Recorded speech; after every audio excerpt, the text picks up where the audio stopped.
Well, Grand Rising, and I do want to just send my love to Christy and Tanya and Kathleen and of course Katrina and Imani and Sulis and all of our wonderful sisters in this web of love. I love y'all so much. I know it seems like even though we're like moving at maybe 60% compared to our busy lives pre-pandemic, that it means so much. I was a child raised up with people that had prayer trees and prayer partners, and so they didn't wait for that prayer meeting in church or Wednesday night Bible study. Women knew who their prayer partners were, that if something rocks the world at any given time, they could reach out and say, "Sister, can you light a candle with me right now? I got to pray for so and so and so." And sometimes I do that with y'all, even though your phones never ring. I will call my sisters from the web of love right in there to be praying, because it's an onslaught. It's an onslaught. Just passing right through here. We have 4 to 5 at least in our Facebook friends that during the course of a day they're asking, send prayers for this one, send prayers for that one. My family needs prayer. So and so has passed away from COVID. Just a repeated where that turn that wheel, where the old people said, pray without ceasing. And so between and betwixt, I don't know about you all, but I recognize the old reporter in me every day. And particularly this past week, when no matter how much we were juggling, and we sure were juggling a lot with the truck needing the transmission repair and moving from the RV in the village to our house here in Georgia, and just a lot of parts. Didn't matter. At 9 o'clock every night, the Democratic convention was coming on. And over and above what we call these labels and the differences of parties, I wanted to see America. I wanted to see how America was doing right now. And I was just so glad about it. And I'll tell you, of course, we look at the pundits and we look at the comments and things after. We could say a lot about the speeches and things like that. But most of all, I was glad for America to witness its transformation and its movement from, was that really serving us, the weird hats and the colors and the balloons and we could hardly hear the da-da, or now we are focused by this machine, by this technology, right into the heart and soul of us. I don't think they'll ever go back to one of those other crazy roll calls. To be able to see people in their own backyards in every state in this country, and what is concerning them and what is their joy and their sorrow and their need to connect in prayer. All that came across in a daggone roll call. It was just so special. There were so many special parts, and it's hard to pick just one. But before I go to this little story that came up this morning on indifference, the difference made for me in what I watched on the Sunday before we go to the other side, and we'll talk about that in a minute, was that little young man that stuttered. Can you even imagine? Can you even imagine? Honest to God, I get tears even coming back to it. I guess number one, because I have had people in my family that were very challenged. Either they talked too fast or they stuttered in any regard. They would have to work extra hard, and that level of not being up to the task of being understood or being able to articulate or express yourself without hindrance. For a child that young to just put that on goddamn cyberspace display is to say that the confidence in someone taking care, let alone Joe Biden, a previous vice president, to say, we belong to each other. I struggled with this. You may struggle with it. Here's how I got through it. And make him feel like a champion. It was an absolute example of, as the story is about to tell us, when we feel like the little bit we're doing each day might be a drop in the bucket to this change in the great turning of the wheel, that we're trying our best to shine our lighthouses on. We're trying our best to be strong enough for our family and our neighbors, to hold that focus toward the better tomorrows, knowing that we're scraping the bottom right about here. We ain't hit rock bottom yet, but we're awful close. Just saying. All the astrologers and the psychics agree, and Steve Judd, who's one of my personal favorites, they all pointed between August 15th and September 1st, which is the full moon, as this place where, so to speak, the bottom drops out.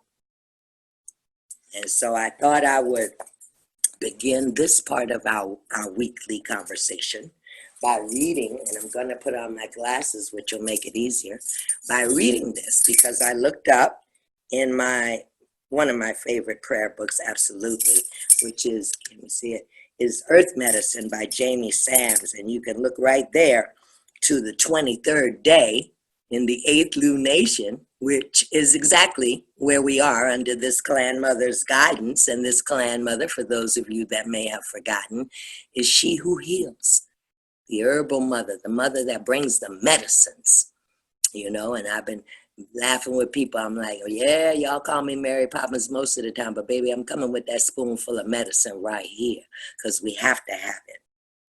So today's wisdom from this prayer book is the malady of indifference. In a world where we have been blasted by every kind of sensory perception, stimulus pollution has taken its toll. This is the noise, girls. The noise of the world. When in our sacred selves, we have the ability to give gratitude, as we did this morning, for being in the world, but not of the world. Many people have lost the sense of what disturbs them due to these horrors being a common occurrence. I said that yesterday in some conversation I was having. Probably it was with myself, and we were determining these messages that we're trying to put out on the website. And I said, well, most of all, we've got to bring people to recognize this troubling place that's inside of them that they get up and wrestle with every day is fear. And because most people, if you ask them, they wouldn't even know what they're afraid of exactly. They would have a tough time, like the young man that studied. They'd have a tough time saying, oh, I'm afraid of black people. I'm afraid of the Republicans. I'm afraid of Trump. They couldn't pick nothing right out and say what they're afraid of, but they're afraid of what they don't know. They're afraid of what else we have to endure between here and the end of the year. They're afraid to look at it. Because we already know we have no ability to, and totally, that's where our prayers were a minute ago. We're just the humble children in terms of the Earth Mother and whatever she want to do to evolve this planet from the end of summer into fall, to drop into that going within place, that transformation, that death, if you'll have it, that death that we take this now winter sleep, so that we can come into the light of the spring of 2020 and know, with good smiles on our faces and good consciousness and maybe a little sorrow left over, but that's all right. We can come into the rebirth of the spring of next year knowing where we have been and that we faced it. That's why I love that movie Dune said, fear is the mind killer. We have to go into the fear and pass through it. More and more frequently, we defer as a society to the ravages of crime, domestic abuse, and insensitivity. We must realize that locking our doors, ignoring these terrors that besiege the senses, does not stop the intrusions. The malady of indifference and apathy has forced some to turn away, while others build an excess of emotional armor that tends to turn their hearts cold. The fear is masked by those who are affluent through the use of security systems and only traveling in the better neighborhoods. You know those folks. They don't go past their comfort zone. They do not. Changes take place when healing solutions are carried out by concerned citizens. Having cast off the mask of indifference, these courageous individuals, like that young man, 13 years old, seek to better the conditions for every neighborhood, volunteering to make a difference in a young person's life offers alternative paths for the youth. They just didn't have as many options. They just didn't know all the choices till some concerned citizen saw them wandering around, bumping into the walls, getting into not good trouble, but rather bad trouble in a time like this, and say, come on, honey, come on in and hang out with me for a while. Let's get into some of these things that are a more productive use of our time and our intelligence. By using our time today to guide young minds and personalities, we are healing our own indifferences, assuring the adults of tomorrow that we care enough to rehabilitate our own sensitivity and caring, dropping the armor of jaded senses and changing our indifference to making a difference. You know, I don't know all of the speeches word for word, but I do remember that a number of the reporters keyed in on this very point in Michelle Obama's speech, where she, of course, the embodiment of more than a concerned mother for the world that we are co-creating and trying to reconfigure. And as the grant we were working on this week said, reimagine for her daughters and their future and her grandchildren and their future. And she came to just that. She said, you know, if all the adults in the room really don't decide to stand up and make a difference or at least show our children what we stand for, it could be that the children would think we were lying all these years to them. Going out of our way to send them to church or show them the right way or how to turn the other cheek. It could be that they would think we were just putting on. Because down here in August 2020, where the rubber meets the road, wow, we don't see enough adults standing up in the room. While people have no more money coming in, no more unemployment, children still in cages. People being burned out, 100,000 people evacuated from their houses in California. I'm praying for all the free stores and the food banks. This is what the lighthouses do immediately.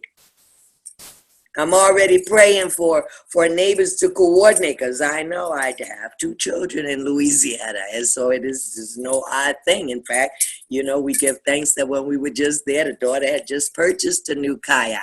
Fun thing to go out down on the levee with, you know, or the bayou. And then there's the part where it could become a necessity when you live, 4 blocks from the lake, Pontchartrain. And this impact of water that's going to rise either way. Forget the winds and the storm and the damage. The water is going to rise.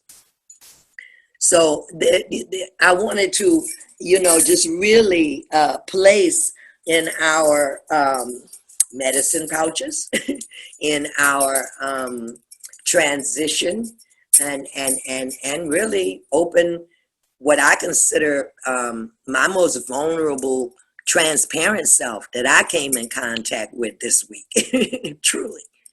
And just like that little young boy, you know, the power of him was not what he did or what he did, but I would say so much as for the reason. When people say, well, do you want to do this? Do you want to just be seen all over the world? It'll go viral and everything. And I know, without even ever having met him, I know that young son thought, how many other children feel as bad as I did on the days where people mocked me and made fun of me and made me feel less than. And if other children who have gone through that see me, they will have more courage to realize that they can overcome and stand up in their full whole self. And that is when we put our own ego aside and we go forward. We go, yeah, I'm going to do this because it's not about me. It wasn't about him.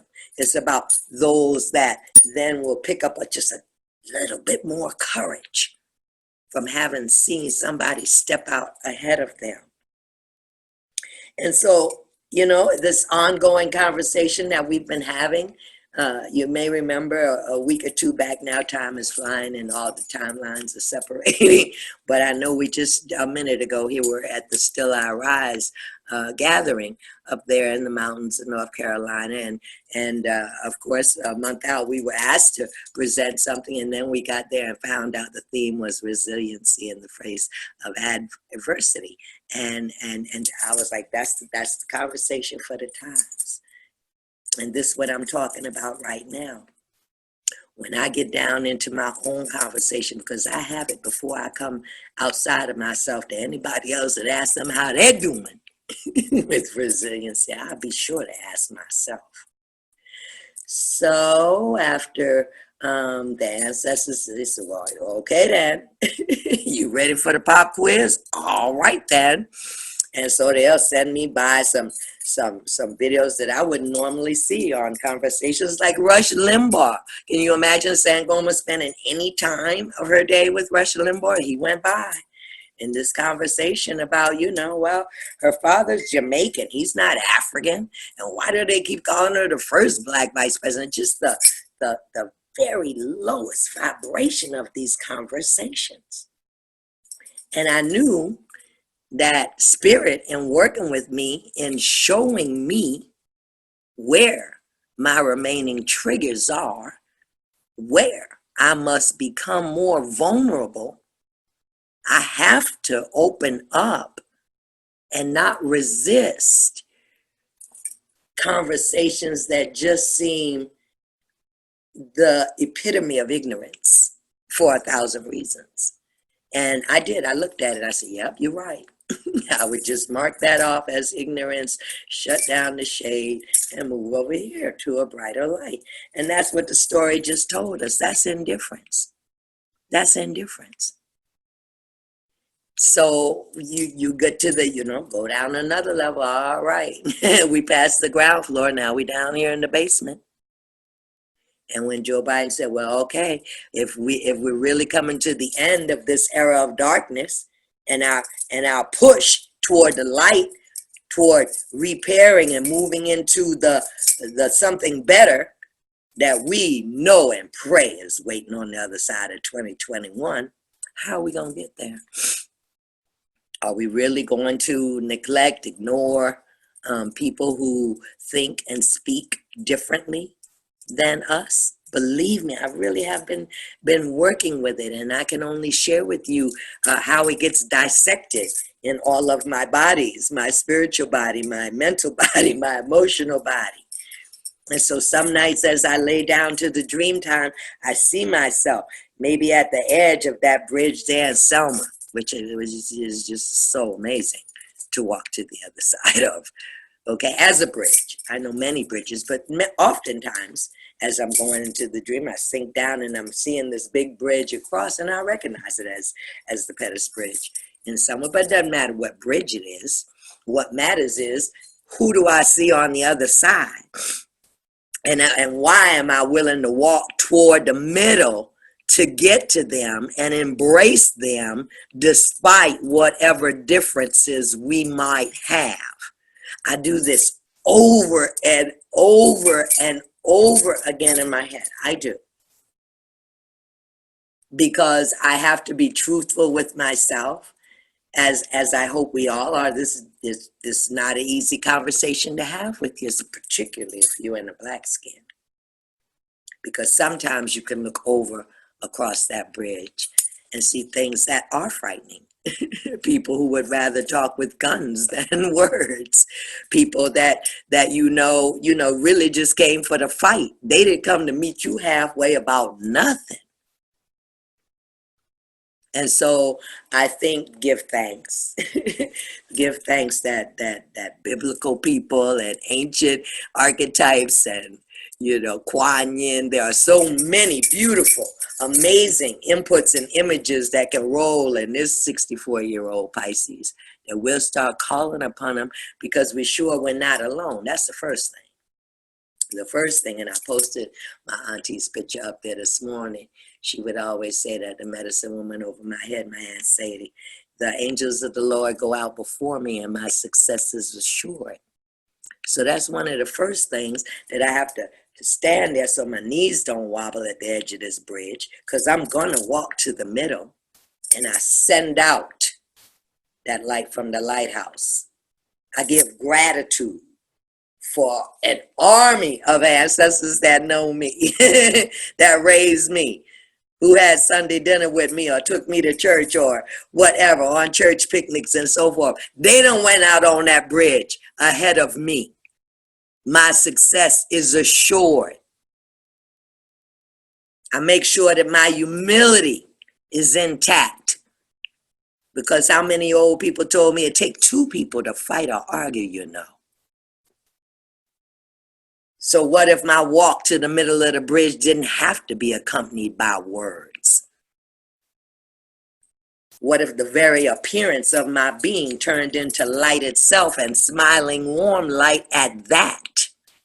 It's like the story of deer medicine, gentleness, and the deer going up the mountain to see God, and say 3/4 up the way, up the mountain, the deer, beautiful little Bambi, we all imagine it, comes up against this monstrous size evil, yelling and screaming, go on out of here, you ain't going up no mountain to see God, just trying to scare the little daggone Bambi to death. But Bambi never moved out of his gentle demeanor, never. Can you imagine that? See? And I do. I go into that fear. I thought, well, what if you were facing a lineup of gun-toting, what they call that, the gas stuff they throw at you, the pepper stuff spray. What if you were facing that, like people have done in Stand and Rock, or in any of these protests? Would you be scared? Would you look around to see who is with you?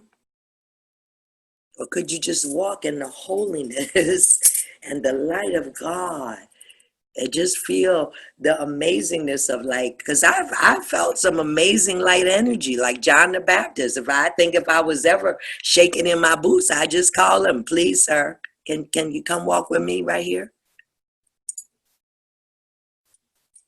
Because there's no escaping it, is what I've got to tell the lighthouses this week. There's no escaping it. I said to more than a friend, I said, well, I won't lie to you if you won't lie to me. I don't know that I can, at 9 o'clock every night, move to the dedication of watching the Republican convention, simply because I want to know what I'm up against. I cannot pray to affect systematic change, that deep under the level change, again, where, the top of what is they're giving lip service to has everything to do with, their money, their votes, their sense of power, what they're resisting, so forth and so on. But at the end of the day, I'm already in the mending and healing and transformation and the deep breath that we'll all take when it's all over, but them especially. Them especially. Can you see that counterbalance again, where that indifference moves into the action of difference? Where the noise, the current noise of the world, we're at the top level of this week coming in, I would have taken all that as noise and just said, hey, I got books to write and things to get out, Festival of Batala next week. There's 1,000 different ways I could use my time every evening this week.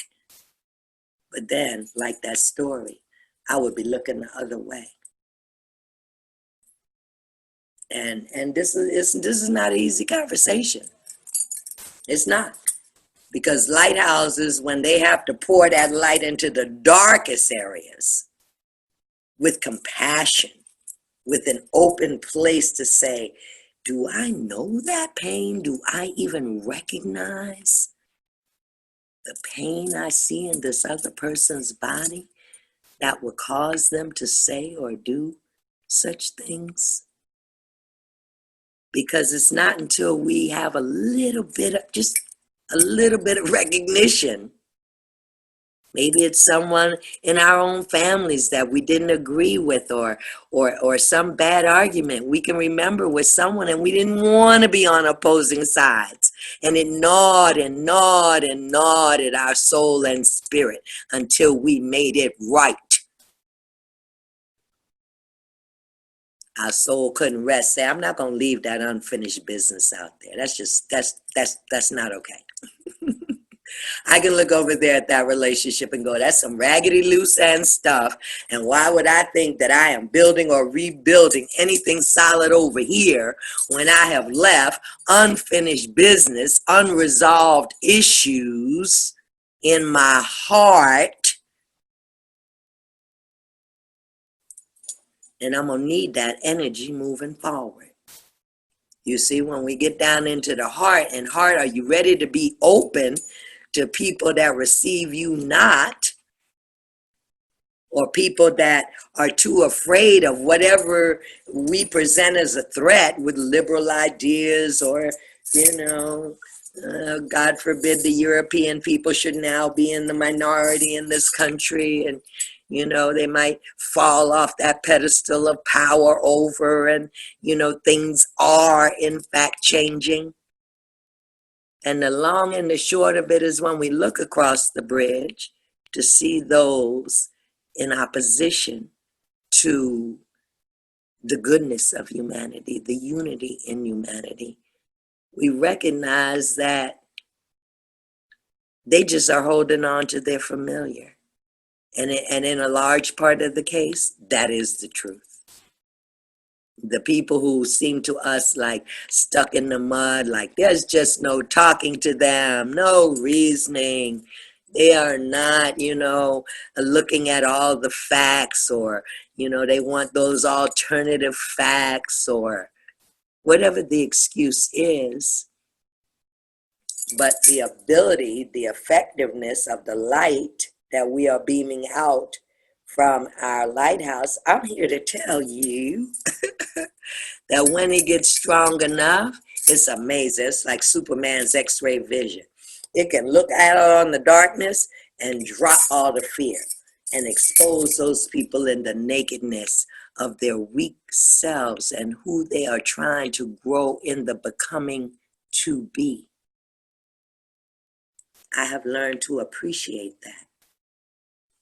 I have walked in the goodness and the gratitude with what we know as our source, or our creator, or the Most High God, or however we want to name that expression, and give thanks in every moment that our third eye and the eyes of our heart are allowed to see that place in another, so that we won't hit back with unproductive backlash or judgment or name calling, or things that are not useful, totally not useful.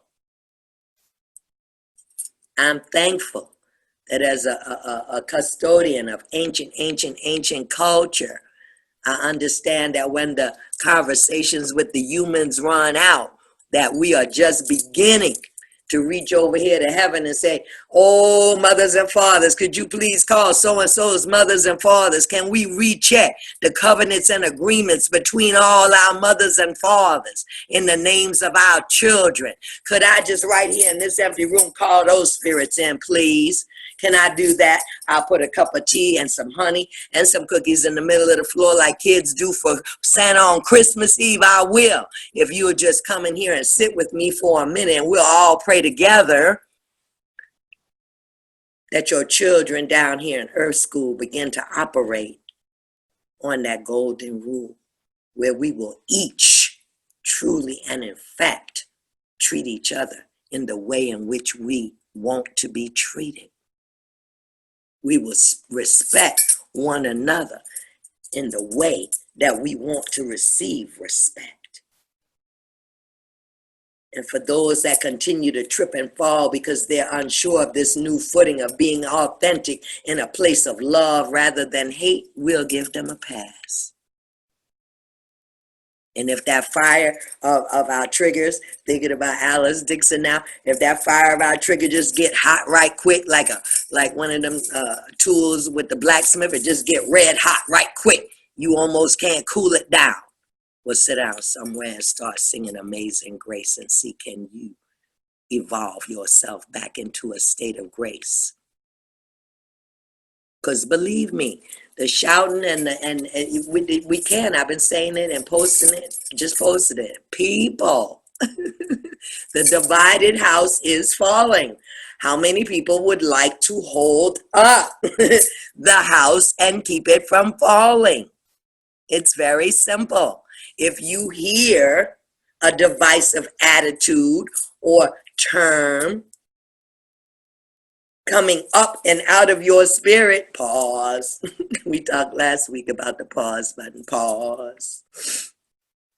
Because part of that sustainability, when we find our traction in our own resiliency, is to have patience, to be merciful. Merciful. Like the rain we're praying for to come and drown out those fires in California right now.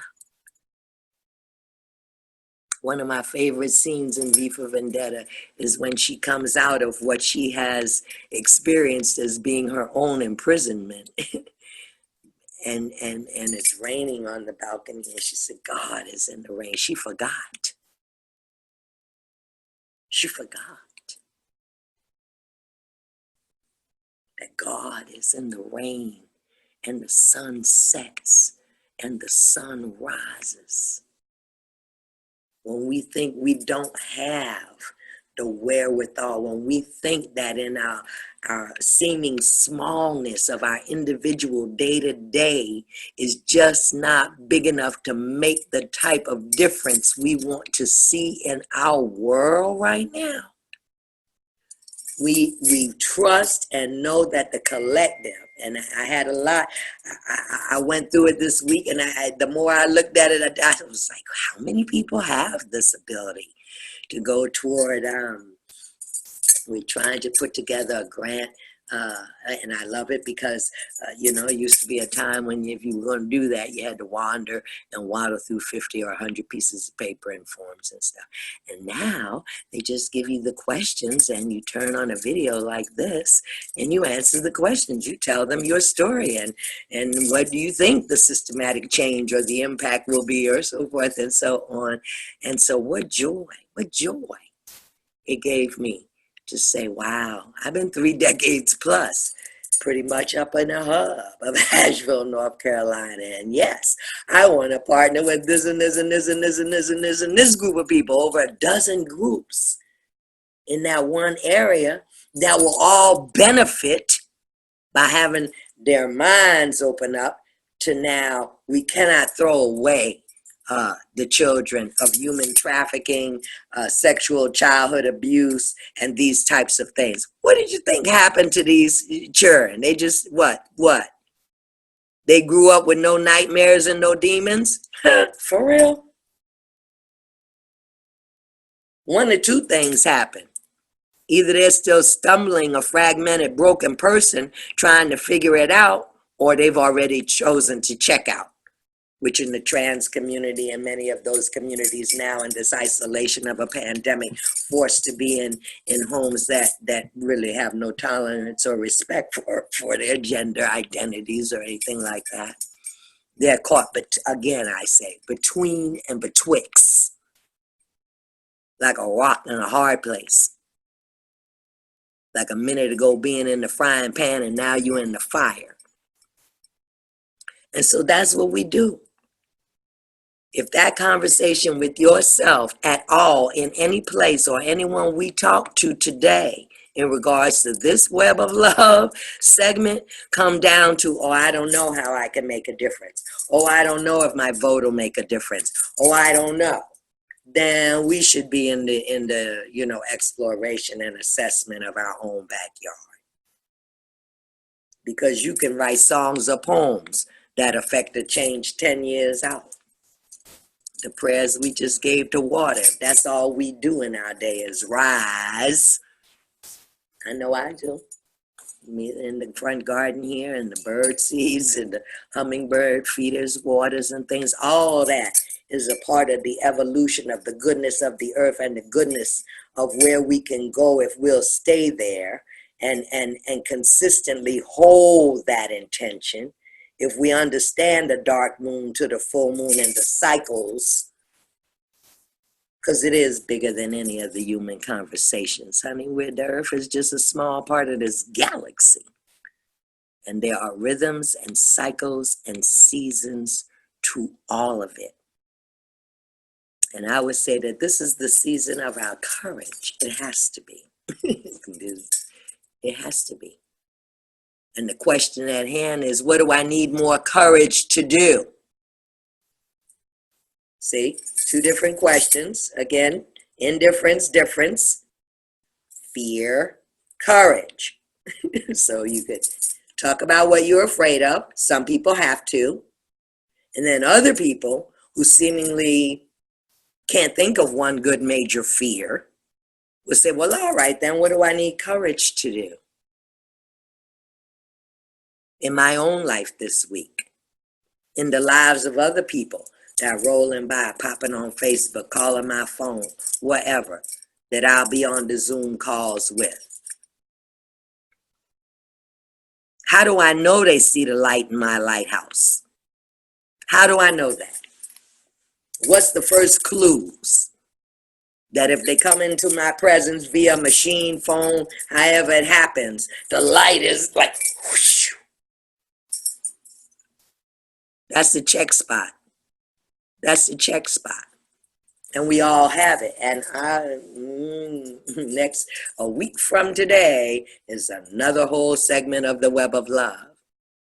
And this is that place like, I used to love when the old deacons would tell the story of the how the seas were tossing to and fro, and all the men on the ship, oh my God. This is the point where Jesus just walked out on the water, and then it became calm. We need that. And we'll just speak as one that has practiced the laying on of hands or the balancing of chakras in the body, and just actually watching that energy that's invisible to most work. So we're not limited. We're not limited by what the physical eyes cannot see. Because again, we have been given assurance that faith is the substance of things not seen.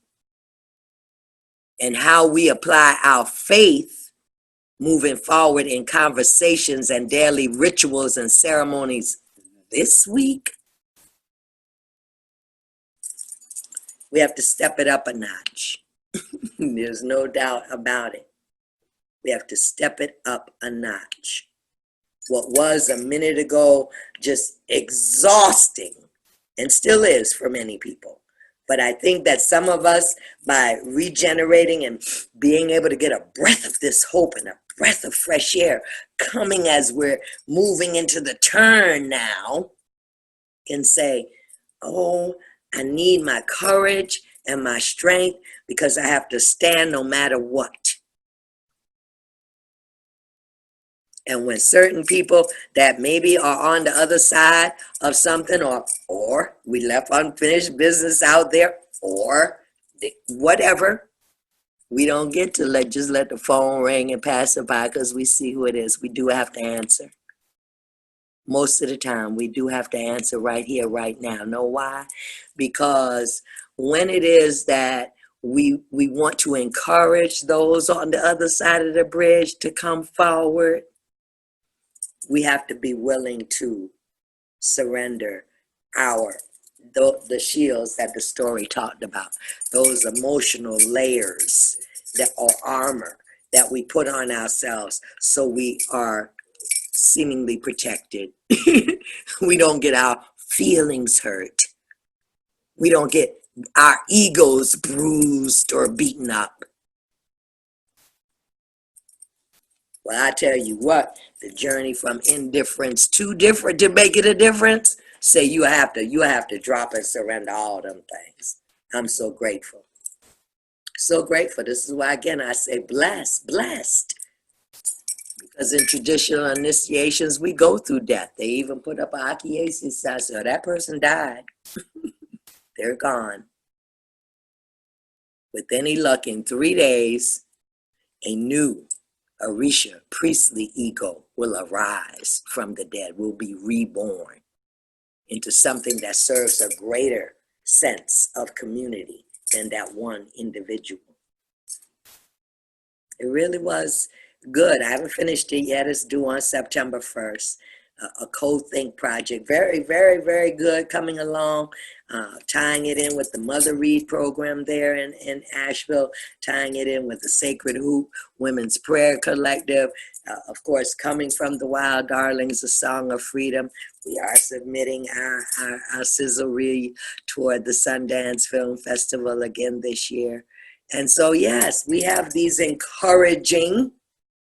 I love where some teacher did say, they say, you know what encouragement is? It's the ability of people who care enough for one another to pour in courage into each other.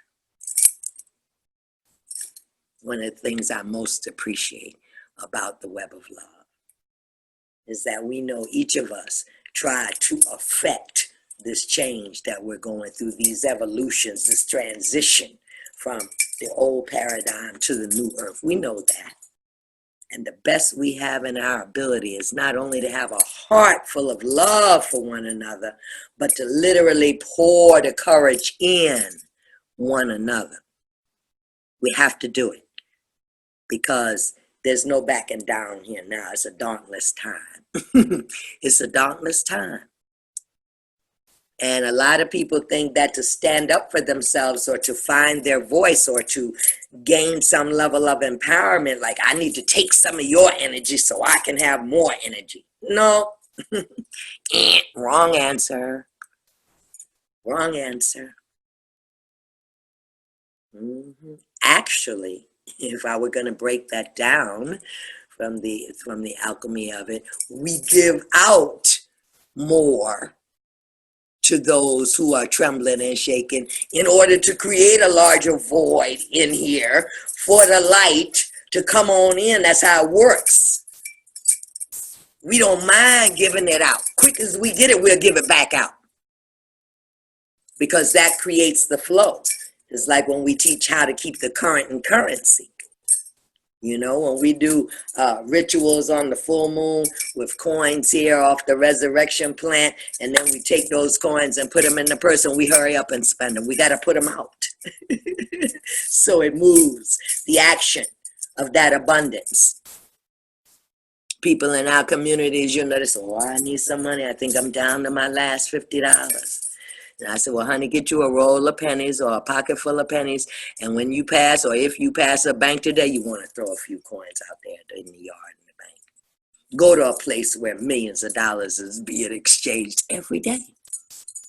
Throw some coins to the energy of your abundance in the parking lot of any Walmart. Thousands of dollars are being circulated in there every day.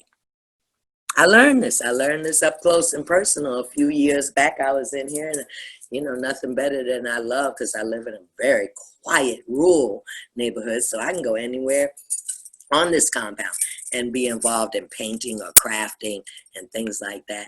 And it must have been some type of urgency about money, you know.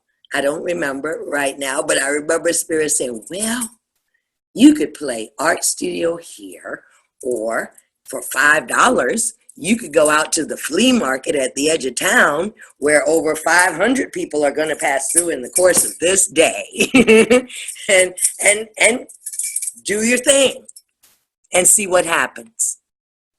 When you center yourself inside of an energy of abundance, of money changing hands all day long, hundreds and hundreds of tables. The Barnyard Flea Market is a pretty big flea market.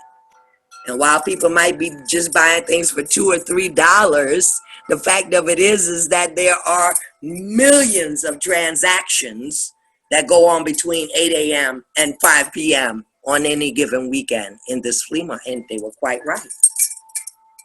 And so even though I went out there to enjoy the outdoors and be in the paintings and set some paintings up, I did not have my mind at all on selling a painting or a basket or any of the crafts I had. I sold half of them and probably got 3 or 4 readings, people who wanted readings. And so I said that to say I told that story because I have found myself walking in this weird place, not that any of us were hiding in our homes because of the pandemic or shelter in place or feeling safe or social distancing. But we definitely had made and have made and continue to make some adjustments in the freedom of our movement.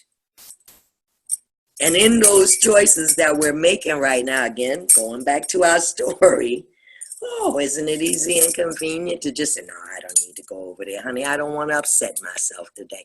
No, I'm not going on out there. Or the lighthouse actually could go in the center of the darkness and just be there to shine.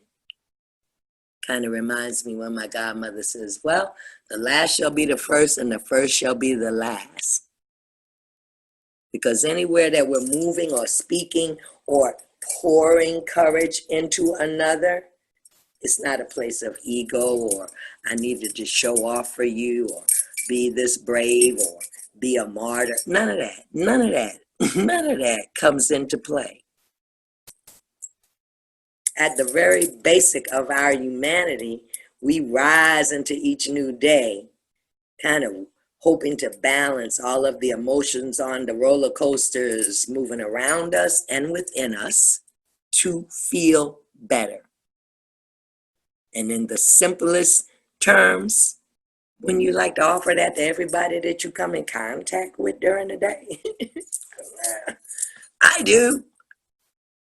No matter what they call me for. And we just have to take the time to do that for our own wellness and the wellness of the other person. And I'm telling you, it's up ahead. We will see. You see, because that took us, that energy of that many people saying, this is who we are. We remember. This is who we are. Good, decent people who care about each other. I don't know what the Republican counter to that will be, but I'm willing to bet you it's going to hit some people's triggers. People we know, people we're related to, people we have to meet in the middle of the bridge, people that we have to make sacred, the common ground that we all stand on.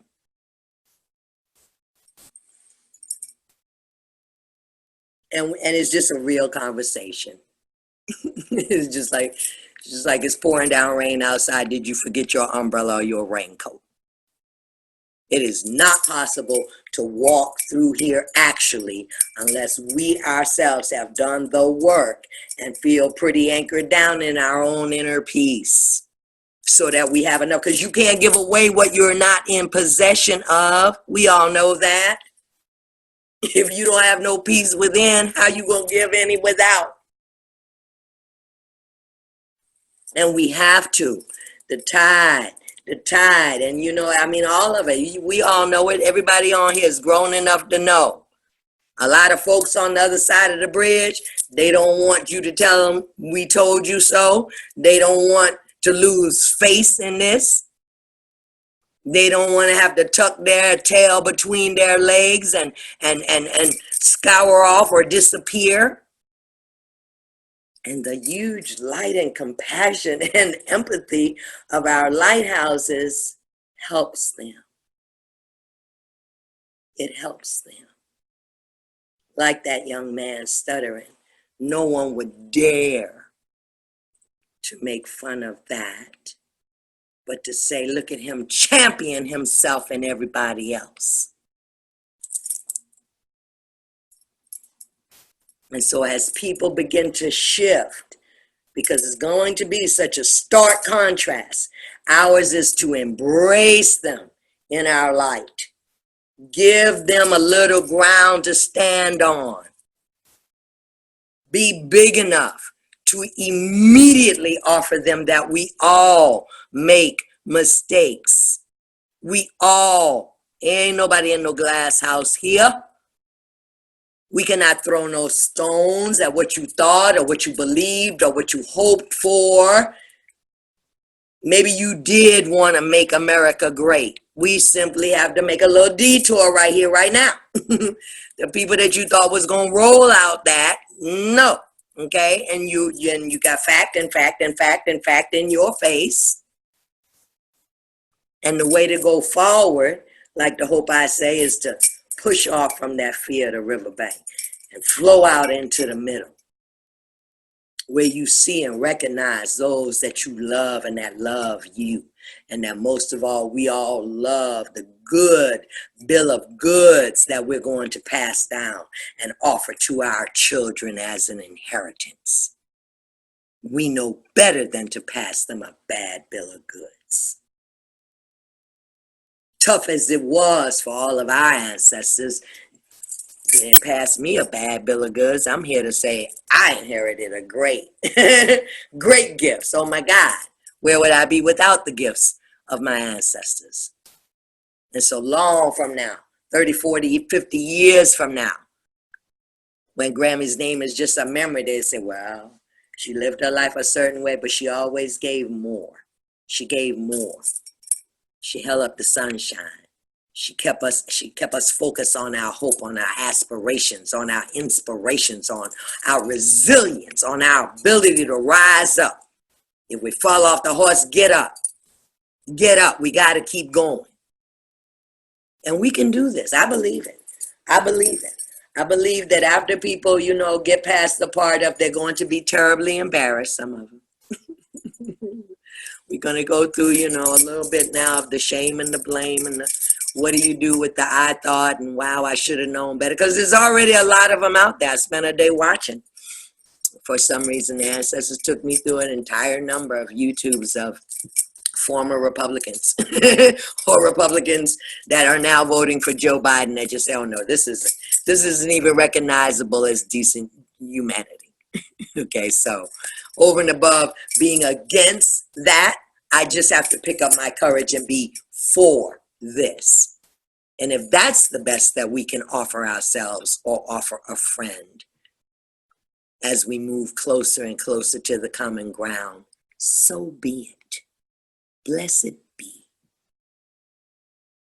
Because Rome wasn't built in a day. We didn't get here overnight, and we're not going to leave here overnight.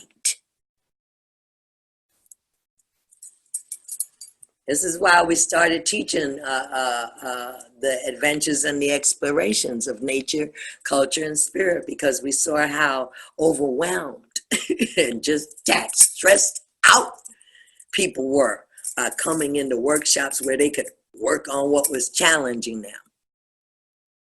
And so we have to be more innovative and creative in going forward to say, yeah, look at our stories. It's part of the reason why we have stories. I don't know how many people are familiar with the jumping mouse story, but it's a story that we tell in many, many, many, many wilderness gatherings. It's the hero's story.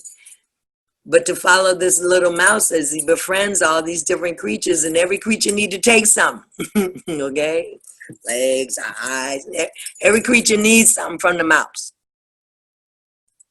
But the resiliency and the compassion to say, I came with nothing, I can give away all before I go, if that's mine to give. And for some people, it is just that. We can look at it as, wow, that's hateful. Wow, that's mean. Wow, that's ignorant. But in the place where they're afraid or they've been disappointed by those that they thought were true friends or true allies, separate of money and politics, they got terribly disappointed and they had no way to heal their disappointment. I looked to that a number of times. when I get stumped. I will do it. Again, I'm not going to promise you that I'm going to watch every night, but I'm going to try. I'm going to try.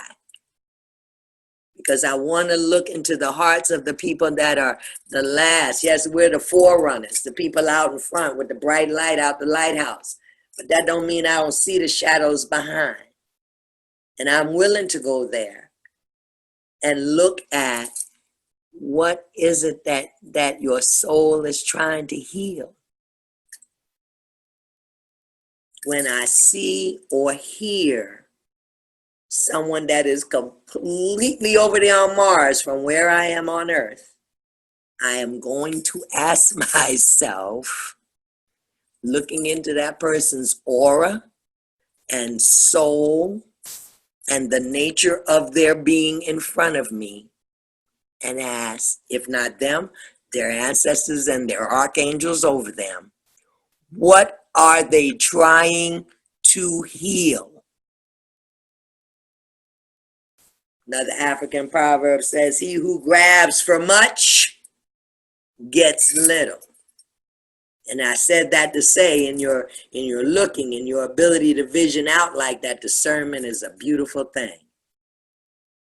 Because it's if all the rest of that drops and all you see standing in front of you is someone in search of greed, and you've already cast out a poverty or scarcity mentality. No, this person didn't grow up without, this person just had this and wanted more.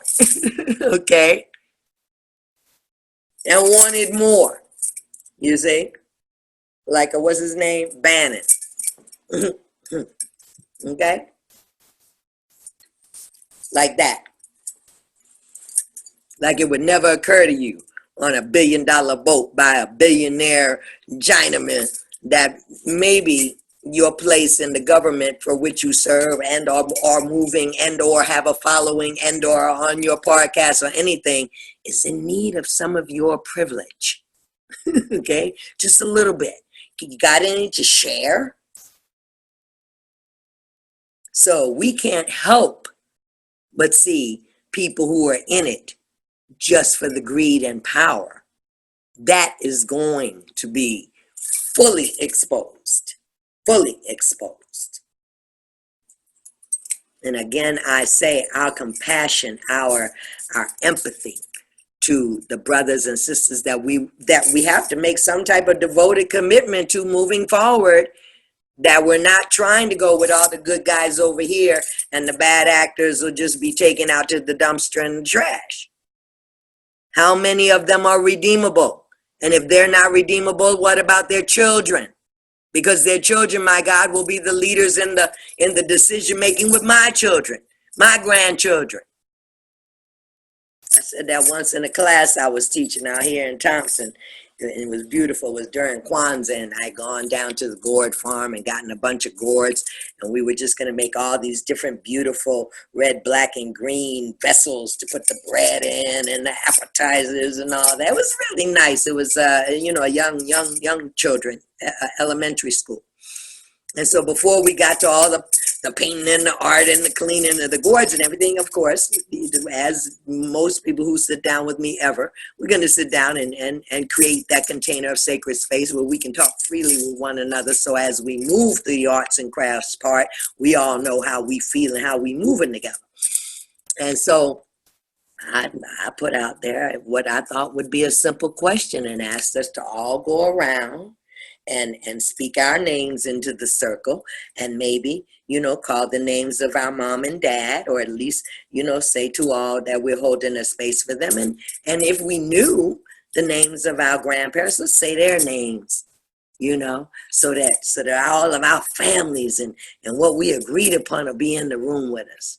Honey, it must have been about 30-something children in that room. This is good long, this at least 10 years ago.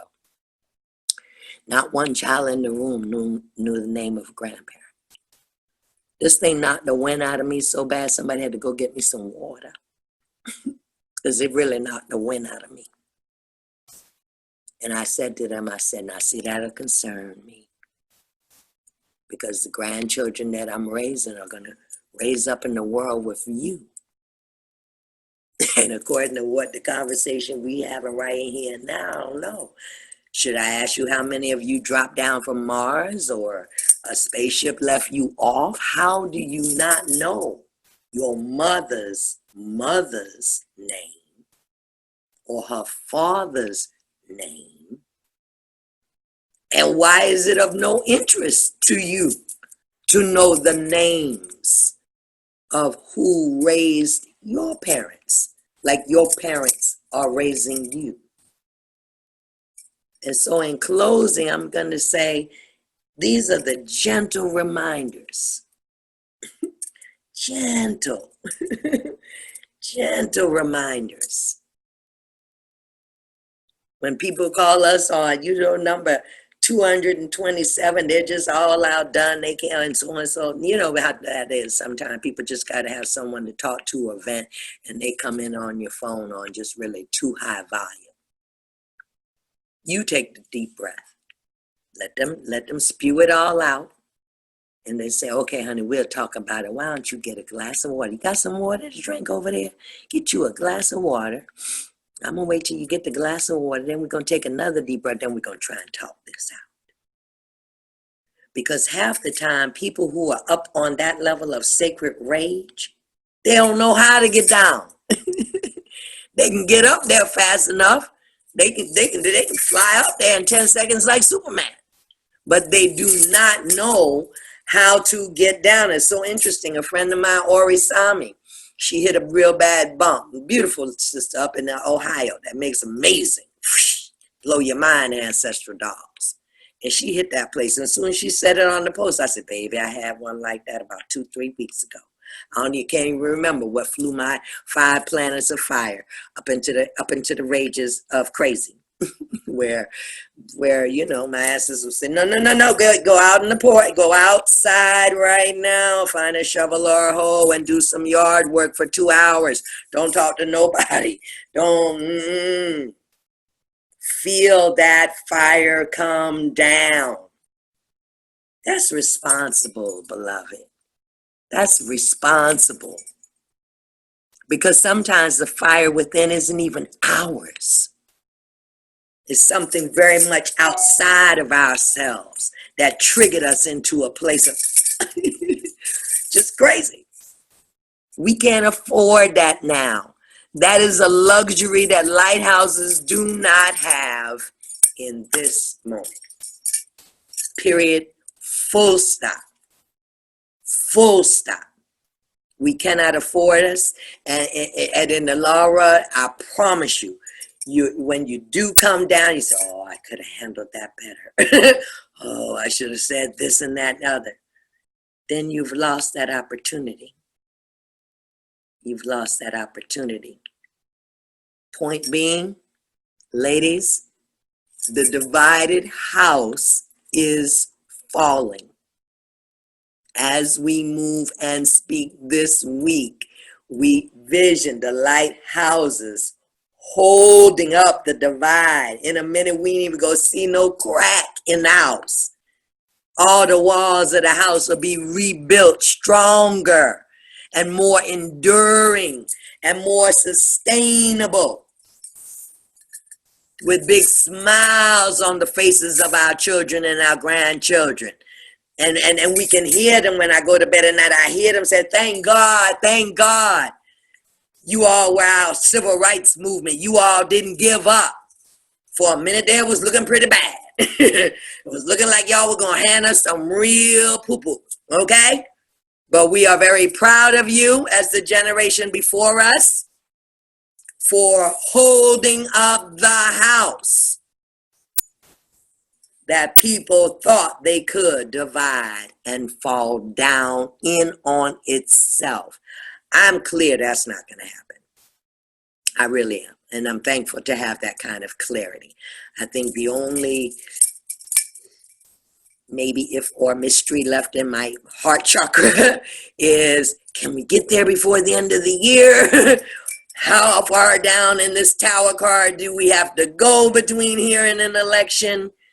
And like we praying for those people at the wildfires and the explosions and the churn down there with my churn in Louisiana with these two storms coming in, can we hold on? Can we hold on? One day I believe that. That's another vision that comes in the night, and I'm all happy about it when we're all able to actually hold each other's hands, be physically in each other's presence and say, damn, that was kind of challenging, right? But we pulled it off, God dang it. That's right. We got pushed to the wall. And even through a machine, we were willing to hold on to one another by any means necessary. Well, I love y'all so much. And I guess somebody sat down with me to start preaching today. I'm going to turn it over to you, Jay Wow, so that we don't just have to have long church service today.